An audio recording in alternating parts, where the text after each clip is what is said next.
Assalamualaikum warahmatullahi wabarakatuh. Bangsa Melayu mempunyai perhatian yang sangat penting terhadap bahasa. Kita akan membahas tentang dimensi kesantunan dan martabat bahasa Melayu. Pertama, dimensi bahasa Melayu. Bahasa Melayu memiliki peran sentral dalam pembentukan dan perkembangan tamadun Melayu, mencerminkan berbagai dimensi yang integral bagi identitas dan kemajuan peradaban tersebut. Ada beberapa dimensi utama bahasa Melayu dalam konteks tamadun Melayu. Pertama, dimensi komunikasi dan lingua franca. Bahasa Melayu berfungsi sebagai alat komunikasi utama yang menyatukan berbagai etnis dan suku di Nusantara. Peranannya sebagai lingua franca memfasilitasi interaksi sosial, interaksi perdagangan, dan diplomasi antar wilayah. Dalam catatan sejarah menunjukkan bahwa bahasa Melayu digunakan secara luas dalam pemerintahan dan hubungan diplomatik di alam Nusantara. Kedua, dimensi pendidikan dan penyebaran ilmu. Bahasa Melayu menjadi medium atau media utama dalam penyebaran ilmu pengetahuan dan pendidikan. Setelah kedatangan Islam, bahasa Melayu digunakan untuk menyebarkan ajaran agama, hukum, dan filsafat yang memperkaya khazanah intelektual tamadun Melayu. Tokoh-tokoh utama seperti Hamzah Fansuri dan Syekh Daud Al-Fatani menulis karya-karya penting dalam bahasa Melayu yang berkontribusi pada perkembangan literatur dan pemikiran wilayah ini. Ini bermakna bahwa sudah sejak lama bangsa Melayu bergerak dalam bidang literasi. Ketiga, dimensi budaya dan identitas. Bahasa Melayu tidak hanya sebagai alat komunikasi, tetapi juga sebagai penanda identitas budaya. Melalui bahasa, nilai-nilai, adat istiadat, dan tradisi Melayu diwariskan dari generasi ke generasi, memperkuat rasa kebersamaan dan identitas kolektif masyarakat Melayu. Bahasa Melayu menjadi cerminan budaya dan peradaban Melayu yang kaya dan beragam. Keempat, dimensi ekonomi dan perdagangan. Sebagai bahasa perdagangan, bahasa Melayu mempermudah transaksi dan interaksi ekonomi di wilayah Nusantara. Penggunaan bahasa yang sama dalam perdagangan memungkinkan pertukaran barang dan jasa yang efisien, serta memperluas jaringan ekonomi tamadun Melayu. Hal ini menunjukkan fleksibilitas dan adaptabilitas bahasa Melayu dalam berbagai konteks ekonomi. Kelima, dimensi politik dan administrasi. Dalam konteks politik, bahasa Melayu digunakan sebagai bahasa resmi dalam administrasi kerajaan-kerajaan Melayu. Penggunaan bahasa yang seragam dalam pemerintahan membantu dalam penyusunan undang-undang, peraturan, dan kebijakan yang efektif, serta memfasilitasi komunikasi antara pemerintah dan rakyat. Hal ini menegaskan peran bahasa Melayu dalam membentuk struktur politik yang stabil dan terorganisasi. Dalam bangsa Melayu, tamadun Melayu memiliki cogan. Cogan ini seperti kata-kata semangat atau kata-kata mutiara yang bisa kita ambil dari karya-karya sastra, dari tradisi-tradisi sastra, baik lisan maupun tulisan. Raja Ali Haji menulis berapa ribu laksa pedang yang terhunus dengan segores kalam jadi tersarung. Kemudian Usman Awang, sastrawan Malaysia, menulis, tajam keris saja, tajam lagi pena pujangga. Ini membuktikan bahwa bahasa ini sangat penting. Kemudian ada peribahasa karena mulut badan binasa. Kemudian ada ungkapan mulutmu harimaumu. Dilanjutkan lagi dengan kalimat Raja Ali Haji, segala pekerjaan pedang itu boleh dibuat dengan kalam, adapun pekerjaan kalam itu tiada boleh dibuat dengan pedang. Selanjutnya Ali bin Abi Thalib mengatakan kebinasaan negeri tergambar dalam bahasanya. Bahasa Melayu berorientasi keislaman. Dengan demikian, bahasa Melayu mencerminkan akhlak. Dalam dimensinya, orang menjaga bahasanya bermakna ia menjaga akhlaknya. Jadilah orang besar dengan menjaga bahasa lisan maupun tulisan.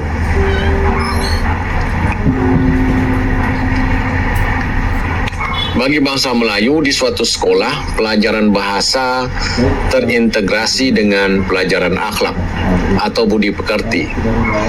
Bahasa Melayu menjadi indah. Bahasa Melayu menurut sarjana Itali, yaitu Alessandro Bausani, mengatakan bahasa yang kompleks, yang melodis sebanding dengan bahasa Itali di belahan timur. Jadi bahasa Melayu oleh sarjana bahasa Itali itu disandingkan atau sebanding dengan bahasa Itali yang posisinya di belah timur. Karena itu, Islam menjadi tumpuan karya bahasa sastra. Dan tujuannya bersifat profetik, transendental, mengungkapkan tentang keagungan kenabian, kemudian ketuhanan, serta mengenyampingkan persoalan-persoalan keduniaan. Berikutnya kita membahas tentang kesantunan berbahasa. Dalam pantun Melayu dikatakan, tepak emas di dulang suasa, tekad seraga seri perkasa, hendak mengenal orang berbangsa, lihat kepada budi dan bahasa. Tekad seraga seri perkasa, merak mengigal ragam pusara, lihat kepada budi dan bahasa, rusak bahasa, cederalah bangsa. Begitulah pentingnya bahasa bagi bangsa Melayu. Kesantunan berbahasa. Kesantunan dari kata santun bermakna kepribadian yang halus dan baik, baik budi bahasanya maupun tingkah lakunya. Dapat juga orang yang sabar, tenang atau sopan. Orang tersebut penuh rasa belas kasihan dan suka menolong. Kesantunan disebut juga dengan adab, yakni sebutan tingkah laku serta tutur kata yang halus atau sopan budi bahasa atau budi pekerti. Ini dapat kita lihat dalam buku pendukung pendidikan budaya Melayu dari Lam Riau. Santun atau adab bagi orang Melayu merupakan pertaruhan dan mahkota dalam pergaulan sosial. Raja Ali Haji dalam kurun waktu 1809 sampai 1873 atau pada abad ke-19, beliau pujangga Melayu yang amat masyhur itu di dalam mukaddimah bukunya yang berjudul Bustan Al-Katibin atau Taman Para Penulis, yang ditulis pada tahun 1267 Hijrah atau 1850 Masehi menulis, adab dan sopan itu daripada tutur kata juga asalnya. Kemudian baharulah pada kelakuan. Ini menjelaskan bahwa adab dan sopan berasal dari tutur kata. Nah, dari sinilah kemudian muncul kelakuan atau perangai atau tingkah laku. Tutur kata adalah inti dari kegiatan yang disebut bahasa. Menurut Raja Ali Haji, untuk disebut beradab dan sopan itu, orang perlu mengetahui ilmu wa'al kalam, pengetahuan dan bahasa atau percakapan. Pemerolehan pengetahuan dan bahasa yang beradab itu menyaratkan satu, al-himmat. Al-himmat ini bermakna kuat kehendak. Jadi orang harus mempunyai keinginan yang kuat. Kedua, al-mudarasah, yaitu mengulang-ulang. Makanya di dalam tuntunan tamadun Melayu ada pepatah atau peribahasa, lancar kaji karena diulang, ala bisa karena biasa. Ketiga, syaratnya adalah al-muhafazah, yaitu menghafal. Jadi menghafal juga sangat penting. Keempat, muzakarah. Muzakarah adalah berbincang untuk mengingat-ingat, ya, seperti mendiskusikan sesuatu. Kemudian yang kelima atau yang terakhir adalah mutalaat. Mutalaat ini adalah menelaah, meneliti, menyelidiki kembali.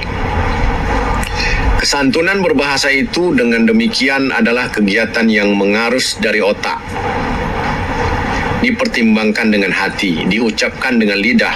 Jadi ada 3 unsur, yaitu otak, hati, dan lidah.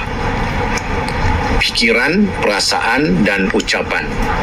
Dari simpulan itulah dalam adat dan budaya Melayu, bahasa memiliki fungsi yang utuh sebagai berikut. Pertama, sebagai alat komunikasi untuk menyampaikan, menerima pesan atau pernyataan pikiran dan perasaan. Kedua, sebagai penanda jati diri untuk menunjukkan siapa, dari mana orang tersebut. Dan ketiga, sebagai cermin budi, yaitu memantulkan gambaran pribadi seseorang sebagai makhluk sosial.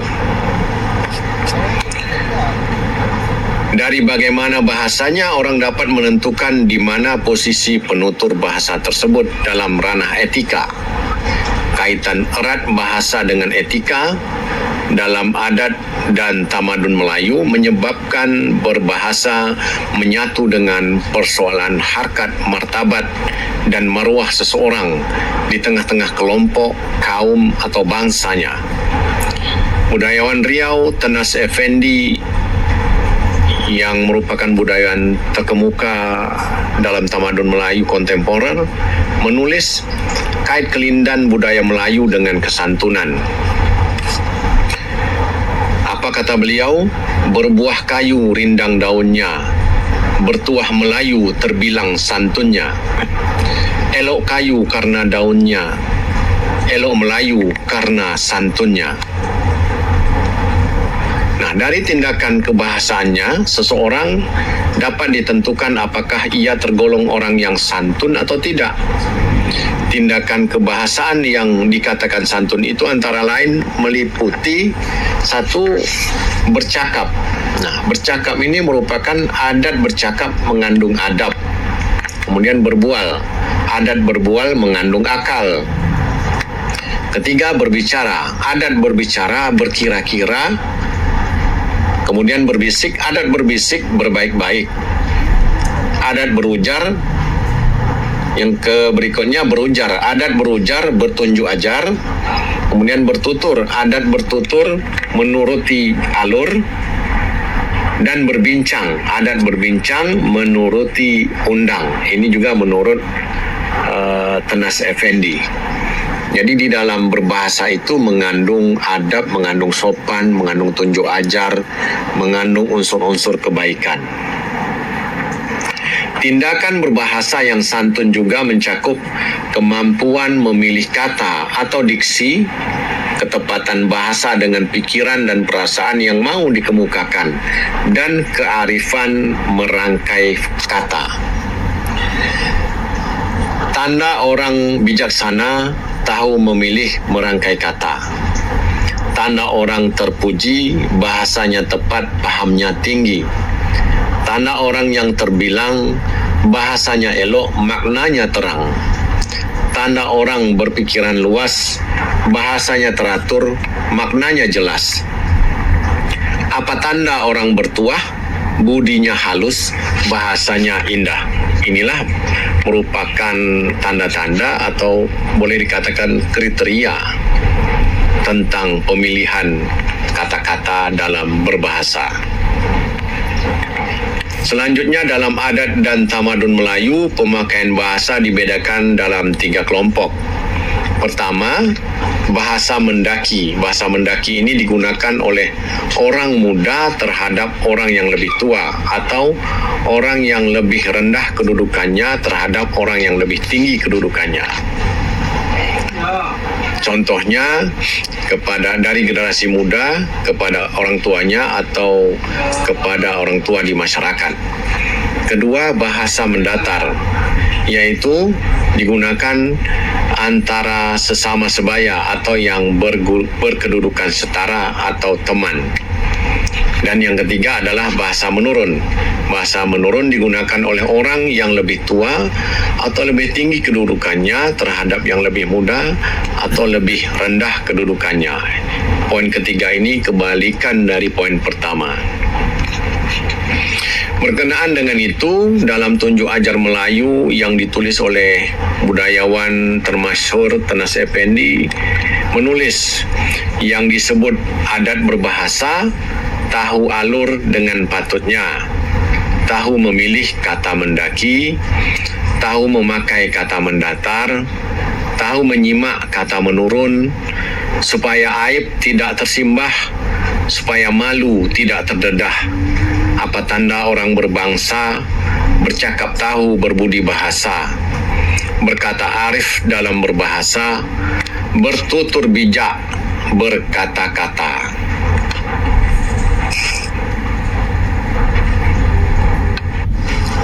Poin selanjutnya kita bahas tentang martabat bahasa Melayu.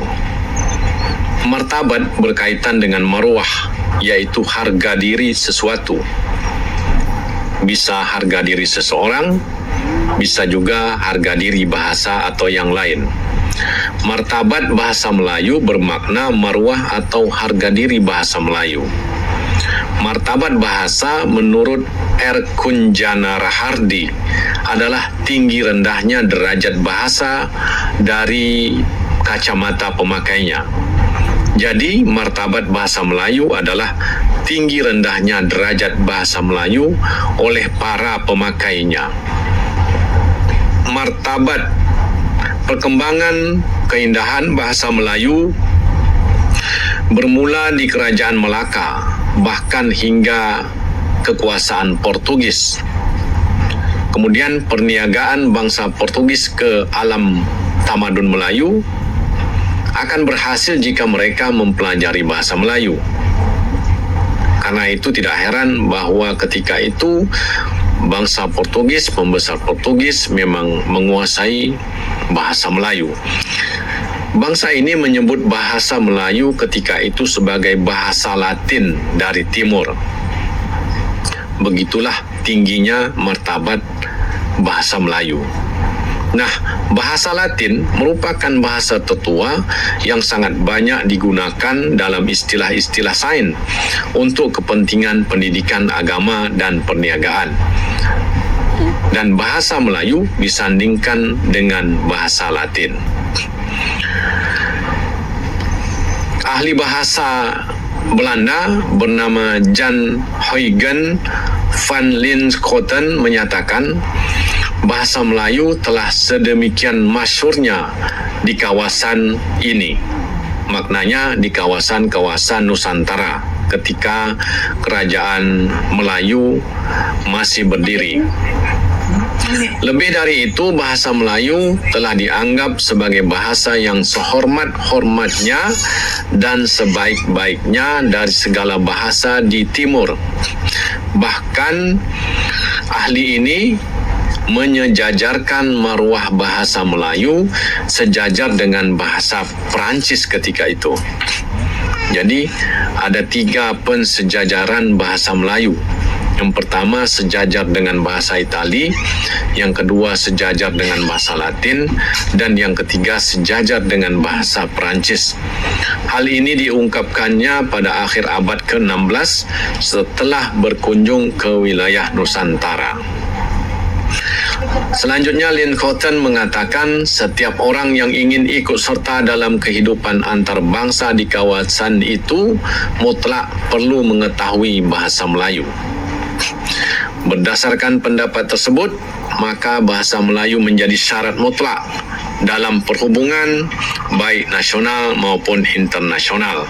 Hal inilah yang memicu para sarjana Belanda Eropah mempelajari bahasa Melayu. Selanjutnya, pendapat Pendeta François Valentin yang bertugas di Ambon pada dekade 1685 sampai 1695, kemudian dilanjutkan lagi 1707 sampai 1713. François Valentin mengatakan orang yang tidak bisa berbicara bahasa ini, maksudnya bahasa Melayu, akan dianggap sebagai orang Timur yang kurang pendidikan. Bahasa itu indah, bahasa itu bagus sekali, merdu bunyinya, dan kaya, yang di samping bahasa Portugis merupakan bahasa yang dapat dipakai di seluruh Hindia sampai ke Parsi, Hindustan, dan negeri Cina. Begitulah hebatnya pengaruh bahasa Melayu. Karena itu pula, Belanda mengutus 3 ahlinya untuk mempelajari bahasa Melayu Riau, yaitu pertama H. van Eysinga yang belajar dengan Raja Ali Haji. Yang kedua, H. van de Waal belajar dengan Haji Ibrahim, dan yang ketiga, C.H. van Ophusen juga belajar bahasa Melayu dengan ahli tersebut. Tokoh Belanda yang cukup fenomenal adalah Van Ophusen karena beliau menulis buku berjudul Logat Bahasa Melayu. Ada 4 alasan mengapa Van Ophusen menulis tata bahasa Melayu. Pertama, bahasa Melayu Riau mempunyai perpustakaan tertulis yang besar jumlahnya, baik yang lama maupun yang baru. Kedua, pengaruh sastra lama masih ditiru, dilestarikan. Ketiga, bahasa Melayu dipakai di istana-istana Melayu dalam pergaulan dan surat menyurat golongan berpendidikan. Dan yang keempat, bahasa Melayu paling sedikit mendapat pengaruh dari bahasa-bahasa lain ketika itu. Dan ini ditulis oleh U. Hamidi pada tahun 2003, halaman 19 dalam bukunya. Kemudian bahasa Melayu itu sudah bertapak sejak abad ke-7 ketika Kerajaan Sriwijaya sebagai wahana sastra, budaya, filsafat, sosial, dan ekonomi. Selanjutnya, bahasa Melayu bersifat terbuka. Puncaknya adalah terwujudnya tulisan atau aksara Arab Melayu yang menggabungkan 2 kebudayaan, yaitu budayaan Arab dalam bentuk tulisan Arab, kemudian dimodifikasi dengan ejaan Melayu. Demikian dan terima kasih. Silakan dikembangkan materi ini pada ilmu-ilmu yang lebih diluaskan lagi dari berbagai sumber yang patut. Demikian dan terima kasih. Assalamualaikum warahmatullahi wabarakatuh.